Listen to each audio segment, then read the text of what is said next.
Baghdad کے بازار کی کہانی طویل داستان۔ بغداد اسلامی دنیا کا دل دریائے دجلہ کے کنارے چمکتا ہوا شہر، وہ شہر جس کی گلیوں میں علم کی خوشبو رچی ہوئی تھی، جہاں کتب فروشوں کی دکانوں میں چراغ ہمیشہ روشن رہتے تھے، جہاں فلسفی بحثیں کرتے، محدث حدیثیں لکھتے اور تاجروں کی گھنٹیاں مسلسل بجتی رہتی۔ اسی شہر کے ایک کونے میں ایک چھوٹا سا بازار تھا، سوق ناتارین، جسے اگرچہ بڑے بازاروں جیسی شہرت تو نہیں ملی تھی، مگر لوگ اسے اپنے پن سادگی اور خوشبوؤں کے باعث جانتے تھے۔ یہاں کھجورے بیچنے والے بھی تھے اور بہتے پانی کی طرح میٹھا گڑ بیچنے والے بھی۔ دور دور سے لوگ یہاں آتے، ہنستے کھلکھلاتے چیزیں خریدتے بیچتے اور شام ڈھلے گھروں کو لوٹ جاتے۔ مگر ان ہنستے چہروں کے بیچ ایک ایسا بھی تھا جس کے پاس ہنسی نام کی کسی نعمت کا نشان تک نہیں تھا۔ وہ تھا سعید، ایک درویش مزاج، غریب مگر مطمئن دل رکھنے والا انسان۔ سعید کے پاس اپنا کوئی گھر نہ تھا، وہ بازار کے اس کنارے بیٹھتا تھا جہاں ایک پرانا سا برگد کا درخت تھا۔ اسی کے نیچے وہ اپنا ٹوٹا ہوا چمڑے کا تھیلا رکھ کر بیٹھ جاتا اور دن بھر لوگوں کو آتے جاتے دیکھتا رہتا۔ وہ کوئی فقیر نہیں تھا، نہ ہی نعرے لگا کر مدد مانگتا، بس کبھی کبھار دل بوجھل ہو جاتا تو اللہ کے حضور سر جھکا لیتا۔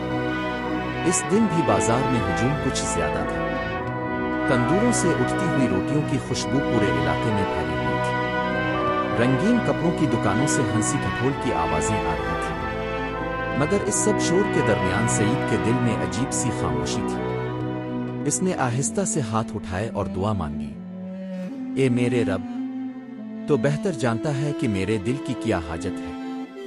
تیرے سامنے میری زبان بے معنی، میری درخواست بے وقات، مگر تیرا در تو سب کے لیے کھلا ہے، تو سنتا ہے چاہے کوئی اور نہ سنے۔ قریب بیٹھے کچھ نوجوانوں نے اس کی طرف دیکھا اور ہنسنے لگے۔ ارے بوڑھے، یہ بازار ہے، مسجد نہیں، یہاں کون تیری دعائیں سنے گا؟ ایک نے زور کا قہقہا لگایا۔ دوسرے نے کہا، اسے دیکھو، سمجھتا ہے اللہ اسی کی سنتا ہے، اگر اللہ سنتا تو بھوکا کیوں بیٹھا ہوتا؟ بازار کے چند اور لوگ بھی ہنسے، کسی نے طنز کیا، کسی نے افسوس ظاہر کرنے کی اداکاری کی، مگر سعید نے سر نہیں اٹھایا۔ اس کا دل ان سے نہیں، اس کے رب سے بات کر رہا تھا۔ دن ڈھلتا گیا، دکانیں ایک ایک کر کے بند ہوئیں، چاند آسمان پر نمودار ہوا، بازار آہستہ آہستہ سنسان ہوتا گیا۔ سعید برگد کے نیچے بیٹھا تھا، تھکاوٹ سے بدن بوجھل اور دل ہلکا تھا، جیسے دعا مانگنے سے سکون مل گیا ہو۔ وہ رات ٹھنڈی تھی، آہستہ آہستہ نیند نے اسے اپنی آغوش میں لے لیا۔ رات کے کسی پہر بازار کی ایک گلی میں ایک شخص آہستہ آہستہ چلتا ہوا گزرا۔ اس نے اپنے کندھے پر تھیلا لٹکا رکھا تھا جس میں گرم کھانا تھا۔ وہ رک رک کر ادھر الفادیر دیکھتا، پھر چل پڑتا۔ وہ نہ کوئی امیر تھا، نہ کوئی مشہور شخص، بس ایک گمنام سا انسان تھا جس کے دل میں اللہ نے نرمی ڈال دی تھی۔ اسی شخص نے برگد کے درخت کے پاس پہنچ کر اپنے تھیلے سے مٹی کے 2 پیالے نکالے، ایک میں چاول تھے، دوسرے میں گوشت کا شوربہ، ساتھ 2 روٹیاں بھی رکھی۔ اس نے خاموشی سے وہ پیالے سعید کے پاس رکھے اور دھیرے سے کہا، اے اللہ، یہ تو نے میرے دل میں ڈالا، میں نے بس رکھ دیا، اب معاملہ تیرے اور اس بندے کے درمیان ہے۔ اور وہ چلا گیا، سعید کو خبر تک نہیں ہوئی۔ صبح فجر کے وقت جب پرندوں کی چہچہاہٹ بازار کی چھتوں سے ٹکرائی، سعید کی آنکھ کھل گئی۔ اس نے ہمیشہ کی طرح ہاتھ چہرے پر پھیرا، لیکن اس بار کچھ مختلف تھا۔ اس کے سامنے کھانا رکھا ہوا تھا، گرم نہیں مگر تازہ، برتن سادہ مگر کھانے کی خوشبو دل کو نرم کرتی ہوئی۔ وہ کچھ دیر تک ٹھٹکا کھڑا رہا، جیسے اپنی آنکھوں پر یقین نہ آ رہا ہو۔ آ اللہ، یہ! اس کے ہونٹ لرز اٹھے، آنکھوں میں نمی بھر آئی۔ اس نے پیالہ اٹھایا، سینے سے لگایا اور آسمان کی طرف دیکھا، تو نے واقعی سن لیا۔ اس لمحے اس کے دل میں ایسی روشنی داخل ہوئی کہ گویا صدیوں کی تھکاوٹ دور ہو گئی ہو۔ وہ زمین پر سجدے میں گر پڑا، دیر تک روتا رہا، مگر وہ رونا گریا نہیں تھا، شکر کا تھا، سکون کا تھا، یقین کا تھا، جیسے کسی نے اس کے دل کے دروازے پر کھٹکھٹایا اور کہہ دیا ہو، میں تمہیں سنتا ہوں۔ الفادیر بازار میں ایک اور منظر نے لوگوں کو حیران کر دیا۔ صبح جب ہنسنے والے نوجوان وہاں سے گزرے تو انہوں نے دیکھا کہ سعید کے چہرے پر ایسی چمک ہے جو انہوں نے پہلے کبھی نہیں دیکھی تھی۔ ایک نے پوچھا، ارے بوڑھے، آج تو بڑا خوش لگ رہا ہے، رات کو کیا ملا؟ خزانہ؟ سعید مسکرایا۔ وہ مسکراہٹ کسی کو جواب نہیں دیتی تھی، بس دل کی گواہی دیتی تھی۔ خزانہ؟ اچھا، وہ بھی کہہ لو، مگر یہ خزانہ کسی بادشاہ کا نہیں تھا، میرے رب کا تھا۔